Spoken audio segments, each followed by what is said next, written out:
আসসালামু আলাইকুম। ভাবছিলাম যে আমেরিকার ডোনাল্ড ট্রাম্পের ভয়ে ইরানিরা হয়তো টাউন ছেড়ে পালাই গ্রামে যেতে পারে, কিন্তু ঘটনা উল্টা।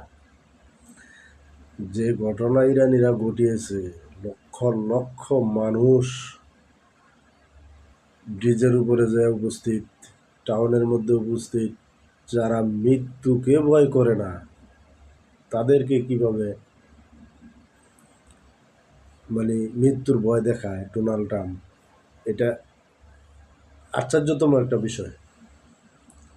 প্রিয় দেশবাসী, আপনারা দোয়া করবেন ইরানির জন্য। ইরানি যে সাহস আর যে মানে এরা কোনো মৃত্যুর ভয় করে না। আমরা বাঙালিরা হইলে হয়তো টাউন ছেড়ে গ্রামে চলে যেতাম, কিন্তু ইরানিরা সেরকম না।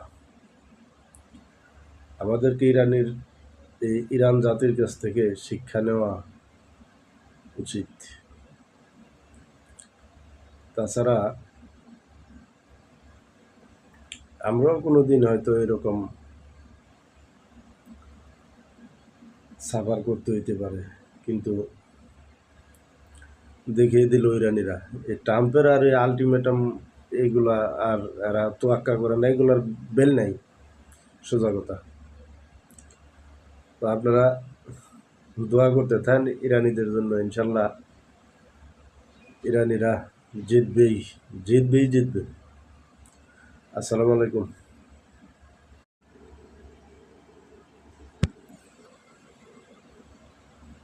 আসসালামু আলাইকুম।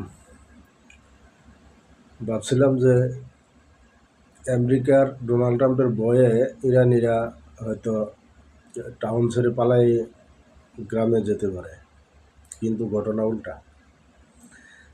যে ঘটনা ইরানিরা ঘটিয়েছে, লক্ষ লক্ষ মানুষ